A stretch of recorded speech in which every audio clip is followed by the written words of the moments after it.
Vamos a comenzar a grabar la clase. Gracias, Jorgito. Pues sean ustedes bienvenidos. Aquí los estoy anotando. Y vamos a comenzar con nuestra clase. Vamos a ver nuestra segunda unidad como referencia de lo que tenemos o de lo que estudiamos en la unidad número 1. Ahorita les voy a compartir algunos datos para que ustedes podamos recordar qué pasó con la unidad número 1. Permítanme un momentito, por favor. Bueno, pues vamos a compartir aquí pantalla para que podamos ir viendo nuestras actividades. A ver.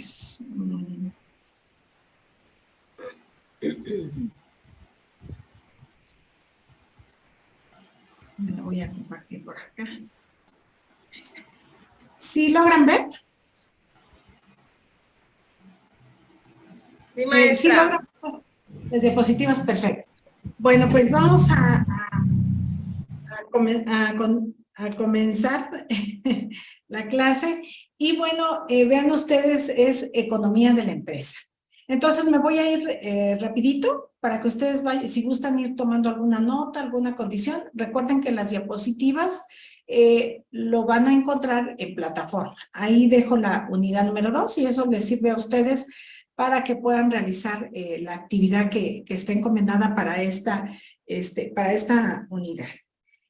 Vamos a ver que nuestra segunda unidad habla sobre los indicadores económicos, que en este caso es la producción y precio. Entonces, pues para comenzar, sí, no sé si recuerdan qué es economía. Alguien que guste, que tenga el deseo de participar en este sentido, con respecto al concepto de economía.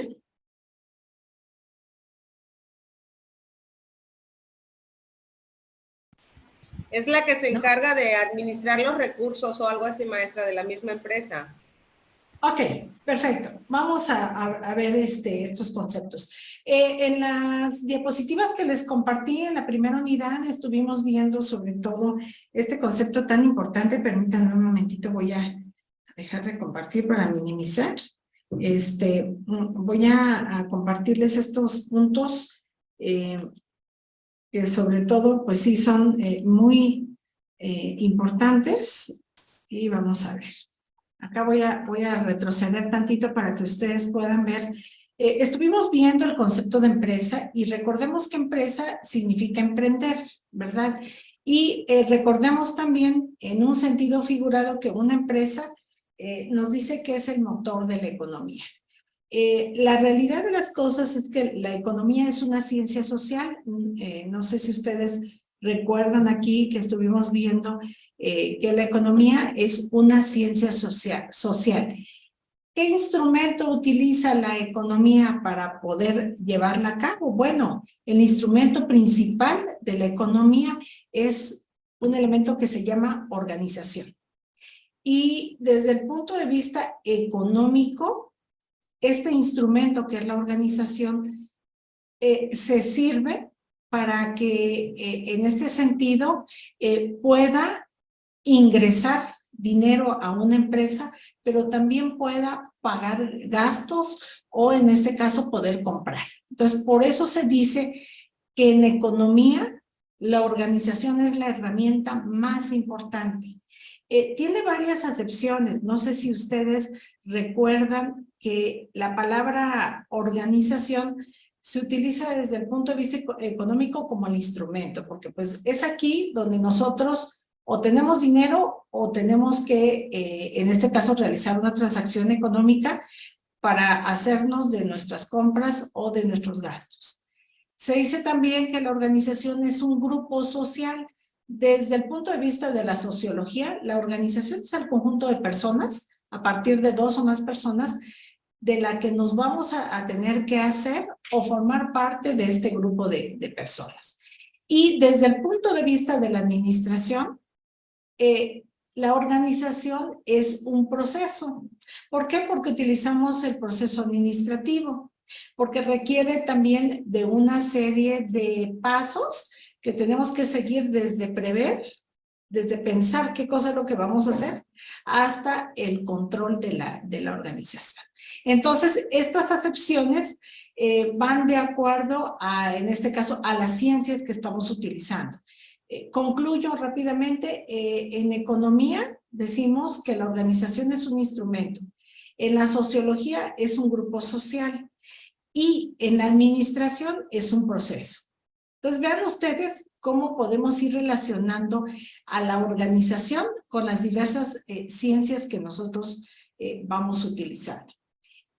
No sé si tengan alguna duda con respecto a esto. No, maestra. Bueno, bien, ahora vamos a ver el punto importante que es la necesidad y en este caso el deseo. A ver, en este caso, ¿recuerdan qué diferencia hay entre una necesidad y un deseo? Si ustedes leyeron por ahí y la jerarquía de Maslow, ¿qué será una necesidad y qué cosas será un deseo? ¿Ustedes qué están haciendo ahorita? ¿Están laborando por una necesidad o por un deseo? Por las dos cosas.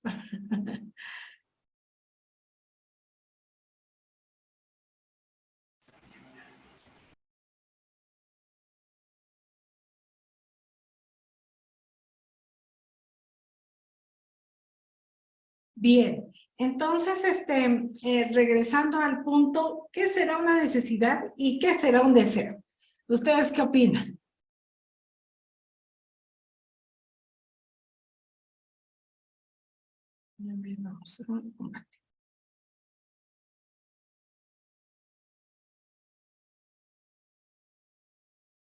Bueno, vamos a ver que una necesidad, sabemos que son cuestiones fisiológicas, ¿verdad? Son condiciones fisiológicas las primeras que tenemos que cumplir en este caso. Y bueno, el trabajo también es una necesidad y es el deseo también de superación. Entonces, una necesidad lo vemos desde el punto de vista fisiológico y desde el punto de vista de una jerarquía importante que son nuestras necesidades humanas. Ustedes recuerdan esta jerarquía de Maslow y aquí vamos estableciendo procesos y pasos para seguirlos. Ahora bien, un deseo pues es algo un poquito más extrínseco, en donde el deseo lo podemos cumplir tomando en cuenta también nuestras condiciones económicas, ¿verdad? Y al final de cuentas, recordemos que la necesidad y el deseo va a permitir una autorrealización, al final de cuentas. A veces se puede cumplir el deseo y a veces no es posible.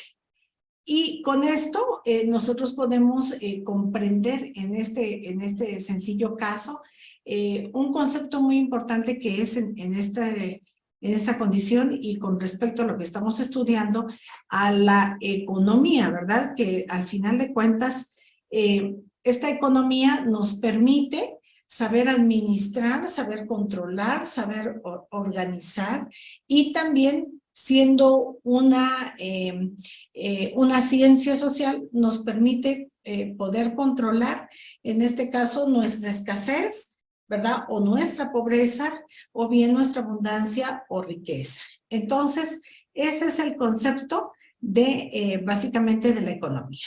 Ahora, ¿qué nos corresponde estudiar en esta segunda unidad? Bueno, pues en esta segunda unidad lo que nosotros tenemos que hacer es que vamos a conocer conceptos económicos, ¿verdad? Y vamos a identificar por qué es tan importante una economía individual, que es de ahí donde surge, hasta una macroeconomía.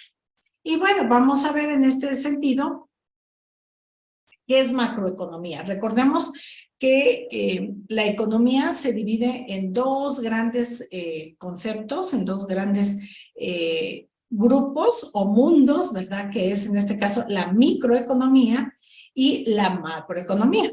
O sea, vamos de lo intrínseco, en este caso, a lo extrínseco, al exterior. Entonces, la microeconomía, pues, es un estudio individual de cada persona o de cada familia o de una empresa, ¿verdad? Y la relación que tienen estos grupos de personas. Ahora bien, la macroeconomía, que es a lo que nosotros nos vamos a enfocar en esta segunda unidad, es más allá, involucra un grupo de personas, pero que en este caso estamos hablando de un gobierno o de un país, o bien de toda la economía mundial en la que estamos nosotros inmersos, ¿verdad? Entonces, esta suma y esta toma de decisiones dentro de la población o dentro de la condición de cada país es lo que nos va a permitir estudiar la macroeconomía. Y para ello les quiero comentar, en este sentido, acá vienen unas preguntitas que fuimos realizando y que han servido de test para poder entender más claramente la microeconomía, ¿verdad? Nosotros podemos decir, bueno, me compro un libro, voy al concierto de Luis Miguel, ¿verdad?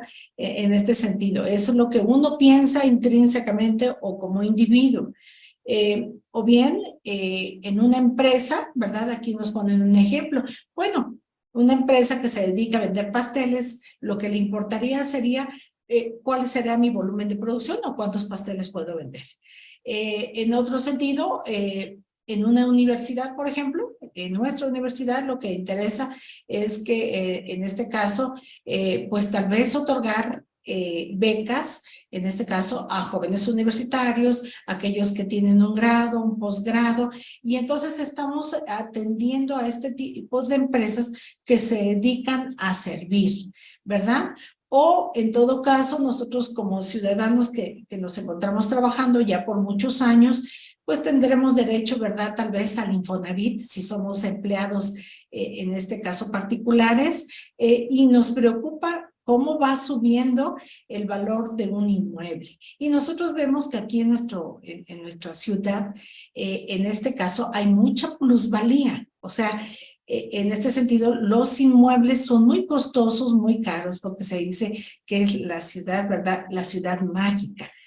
Mágica, aparentemente, ¿verdad? Pero, ¿por qué? Porque se ha experimentado, se ha comprobado que turísticamente es extraordinaria, porque hay naturaleza, ¿verdad? Y que hay muchos recursos naturales, pero así también ha venido gente del exterior o gente de otros lugares en donde a veces ha afectado estas condiciones y se ha, sobre todo, descuidado esta paz social que tanto necesitamos.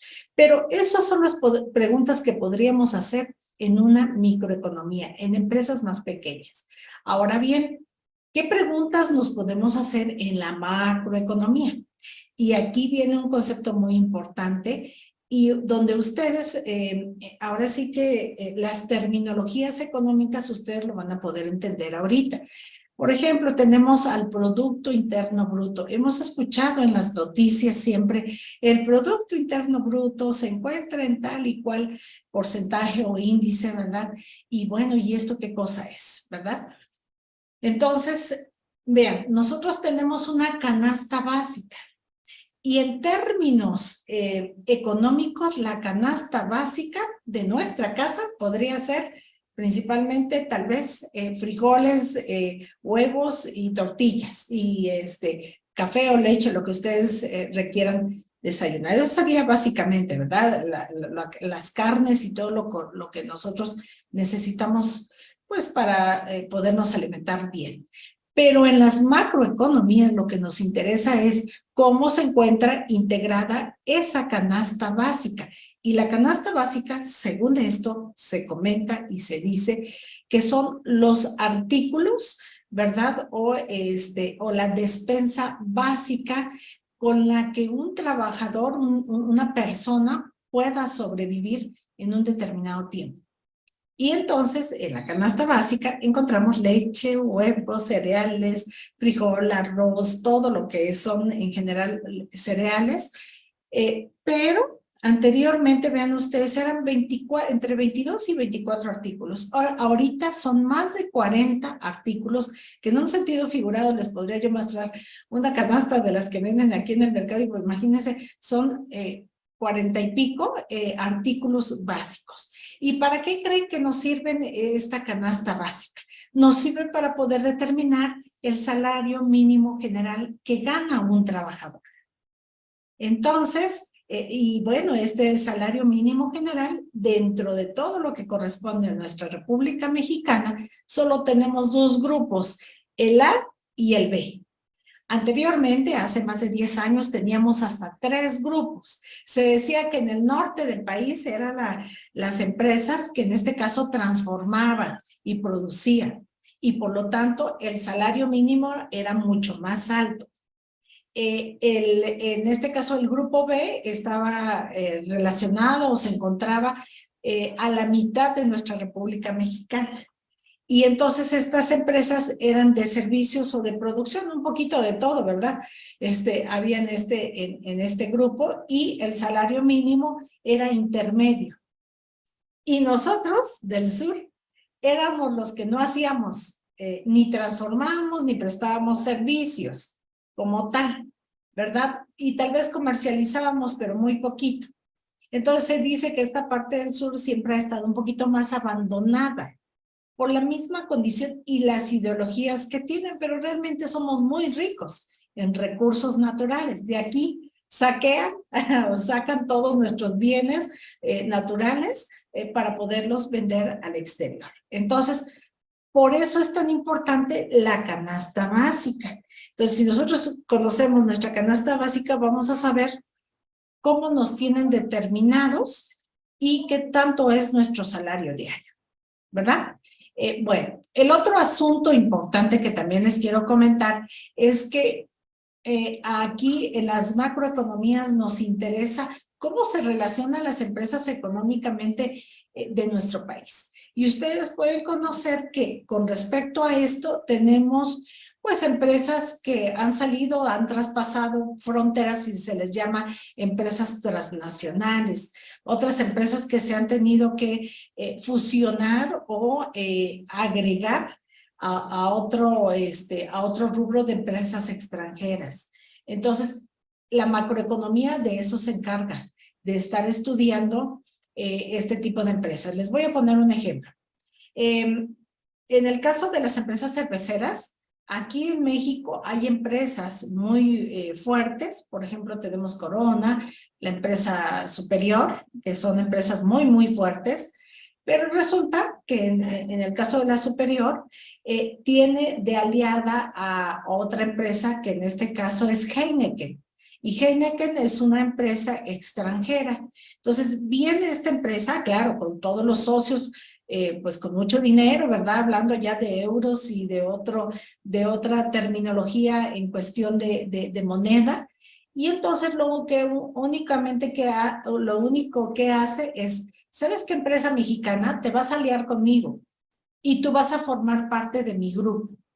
Pero en este grupo yo te voy a exigir que tus ventas o tu volumen de ventas va a ser tanto, que vas a tener que liquidar empresas, vas a tener que liquidar en este caso trabajadores mexicanos. Y entonces nos empiezan a poner una serie de condiciones para formar parte de Heineken, que es una empresa extranjera.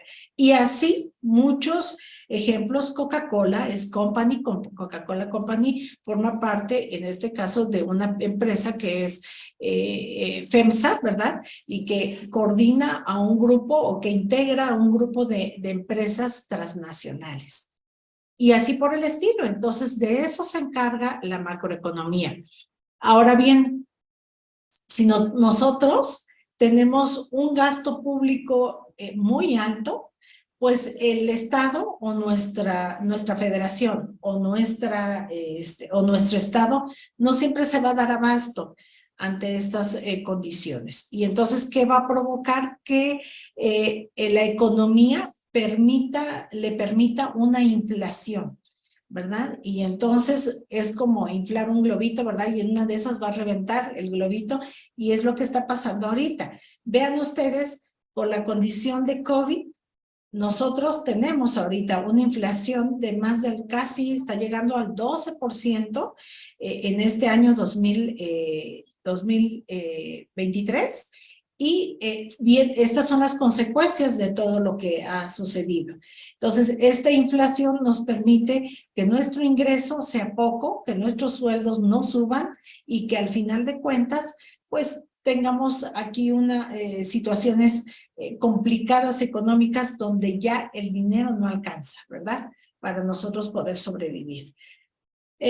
Otra cosa muy importante que les quiero comentar es que, y sobre todo recalcar que en las macroeconomías, el problema más difícil son estas canastas básicas, porque si un individuo no puede, una persona no puede sobrevivir con 173 pesos y pico de salario mínimo diario, imagínense, esa es una persona, ahora una familia que podrá, en este caso, ser, pues difícilmente vamos a poder sobresalir en estas condiciones, ¿sí? Entonces, estas son las preguntas que nos hacemos en la macroeconomía.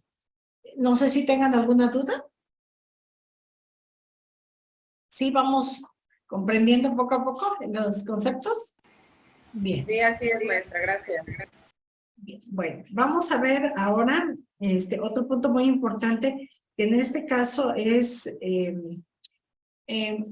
los objetivos de la macro. ¿Por qué estudiar macroeconomía? ¿Qué es esto? ¿Para qué nos va a servir? Bueno, estos indicadores nos van a permitir básicamente medir sobre todo el valor en el que estamos produciendo. Permítanme un momentito, por favor. A ver. Un segundito, por favor.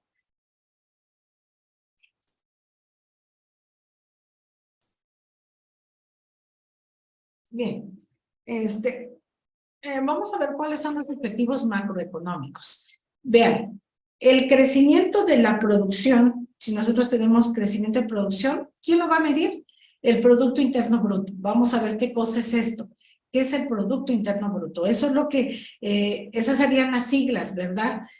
Producto Interno Bruto. Pero aquí el objetivo es que entre más producción haya, en este caso, habrán más necesidades, en este caso, que nos van a permitir satisfacer.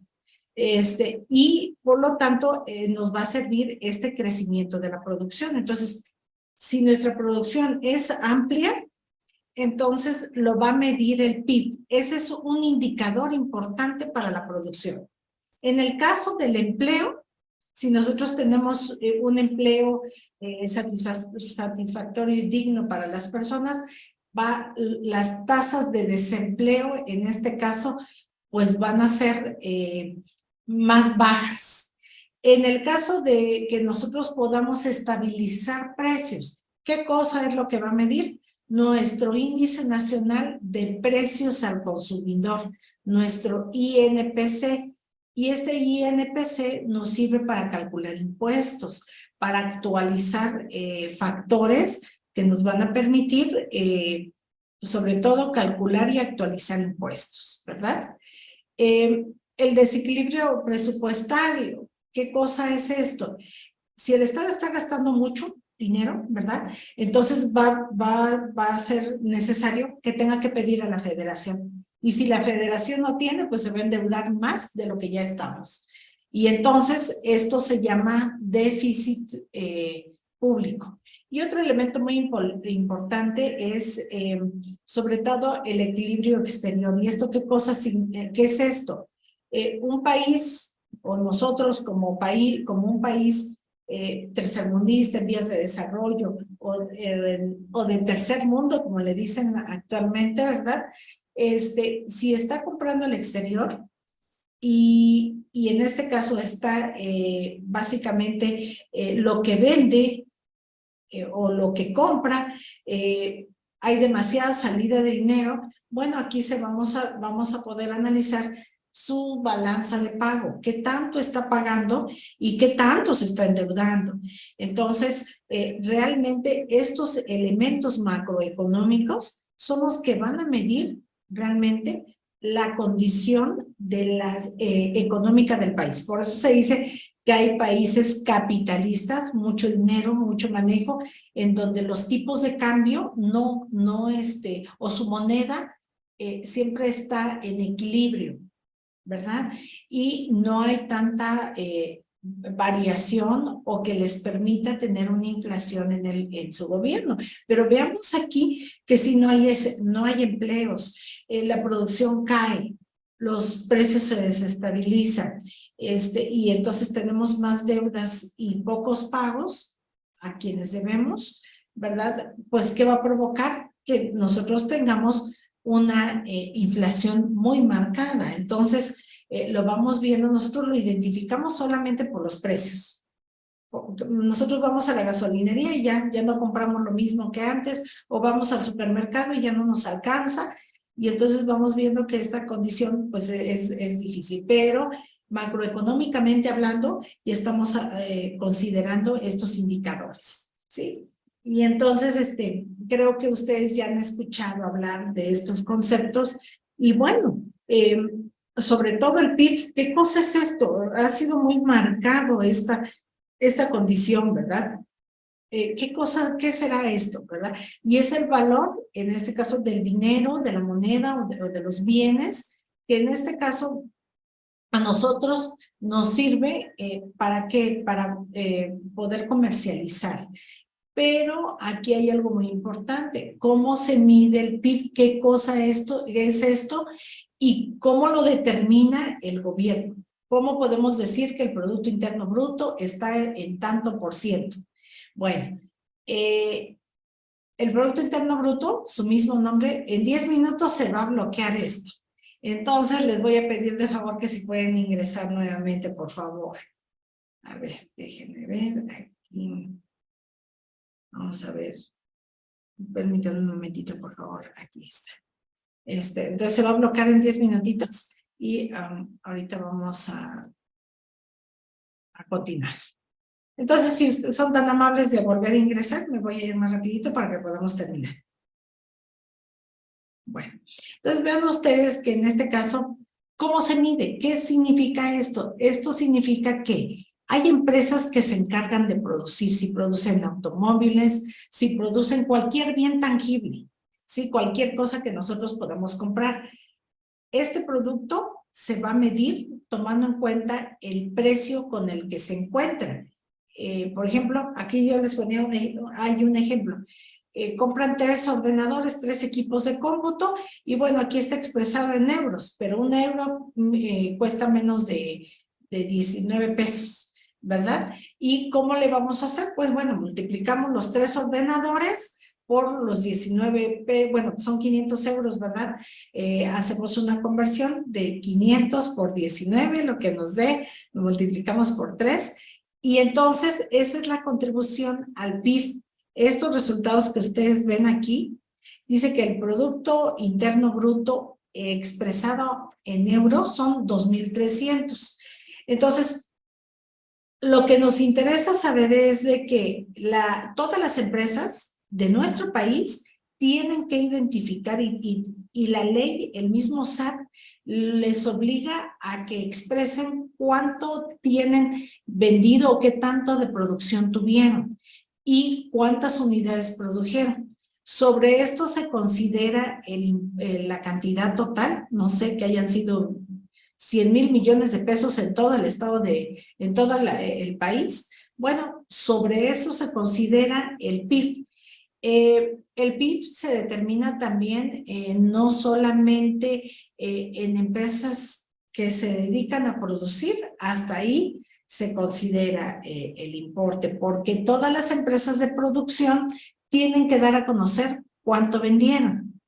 Pero si esta venta posteriormente lo hace una segunda o de tercera mano, eso ya no se considera. Es desde el origen, desde la empresa que está produciendo, ahí se considera el Producto Interno Bruto. Entonces yo les voy a poner un ejemplo. Ustedes tienen un vehículo nuevo y lo sacaron de agencia. Ese vehículo, esa cantidad de vehículo ya está considerado dentro del Producto Interno Bruto no sé, versión o del año 2023. Si ustedes posteriormente compran, venden el bien o el automóvil en el 2015, en el 2018, eso ya no se considera porque ustedes están vendiendo a una segunda o tercera persona. Entonces, así se determina el Producto Interno Bruto conforme a la producción que hayan tenido desde un origen. Ya no importa la venta posterior que ustedes hagan. Entonces, esto es lo importante que nosotros debemos considerar, ¿verdad? Y así se determina para todas las empresas de nuestro país, en este caso México. Por ejemplo, si es una empresa española, perdón, un país español, bueno, lo va a considerar de acuerdo a la producción de todo lo que obtuvo el país o la nación en general. ¿Sí? ¿Vamos bien? Bueno, rápidamente me voy con el otro punto, que en este caso es el dinero. Vean, ay, el dinero ha sido un dolor de cabeza para muchos años. Pues vean, al principio pues hacíamos trueques, bueno, hacían porque no estábamos, ¿verdad?, presentes. Cambiaban una cosa, una mercancía por otra, hasta una persona por otra pudo haber sido en algún momento. Pero aquí el denominador común era, la clave es la confianza. Había confianza en esa economía de trueque. Se pierde la confianza y empiezan las personas a analizar, bueno, ¿qué otra cosa nos va a brindar confianza? Porque el dinero, al final de cuentas, es la confianza, pero el dinero físicamente hablando, ¿verdad? Se dice también que el dinero es el aceite de la economía, y yo les pongo un ejemplo del caso de un vehículo. Tenemos el motor, dice por ahí que la organización, que la empresa es básicamente el motor de la economía. Pero también aquí el dinero es el aceite de la economía. Entonces, vean, estamos conformando aquí nuestro vehículo que nos sirve para, en este caso, continuar y trasladarnos de un lugar a otro, ¿verdad? Pero en este caso sería trasladar nuestra economía y mejorar nuestra economía a nivel internacional, si es posible, ¿verdad? Bueno. El otro punto muy importante es que, bueno, además de la economía como trueque, el dinero, pues les digo que la clave fue la confianza. Se quita el trueque, la economía del trueque, y empieza básicamente un punto muy importante que es el dinero en papel. ¿Y cómo es esto? Bueno, ya no les surtió efecto con el trueque, ahora con papel. Pero hacían el dinero, hacían las monedas y los billetes, y se supone que el respaldo era el oro, el lingote de oro, ¿verdad? Pero también se vuelve a perder la confianza porque después sacaban el metal precioso amonedado, en este caso era el oro, y a veces pesaba menos del valor que se le da. Se pierde la confianza en esto, y entonces ahora dicen, no, pues ahora que se haga otro tipo de dinero. Se hace el dinero fiduciario. ¿Y qué es este dinero fiduciario? Es un dinero que está respaldado por una institución bancaria, por un banco, ¿sí? Y entonces ahí sí adquieren confianza y dicen, ah, es que es a través de un banco, entonces difícilmente me van a robar mi dinero y difícilmente voy a quitarle valor a ese dinero, ¿verdad? E inclusive les quiero comentar, aquí les pongo un ejemplo. Por ejemplo, los dólares, dice en inglés, yo no sé hablar inglés, pero bueno, dice in good we trust, que en esto quiere decir confiamos en Dios. Dice que el dinero en los Estados Unidos es una cuestión de fe, así se le dice. Entonces, y nos habla que este dinero, que este dólar, la denominación clara dice confiamos en Dios. Entonces, realmente, pues es un dinero con fe y con confianza, ¿verdad? Y hasta ahí ha surtido efecto. Ahorita está el dinero electrónico a través de las transferencias electrónicas, ¿verdad? Y también tenemos confianza porque nos está respaldando una banca, una institución bancaria. Cuando ya no nos respalda la institución bancaria, entonces nos vamos a empezar otra vez a preocupar por este sentido. Pero bueno, ahora, ¿qué creen que surgen? Las criptomonedas. Y estas criptomonedas, que son la actual, la noticia mundial, ¿verdad? Estas criptomonedas, pues surgen, ¿por qué? Porque se dan cuenta que pueden hacer negociaciones, intercambios, ¿verdad? De las criptomonedas. Y acuérdense que hay una que era muy ya viejita, ¿verdad? O ya es viejita ahorita. A partir del año 2009 sale Bitcoin, ¿verdad? Y también esta Bitcoin se pueden comprar monedas por cuartos, por medios y por lo que nosotros querramos, ¿verdad? Como que si fuera un pastel, ¿verdad? Y solo queremos una pequeña partecita. Las criptomonedas tienen una ventaja, que todo es en medios digitales. ¿Y quién lo puede negociar? ¿Quién puede hacer uso de todo esto? Cualquier persona.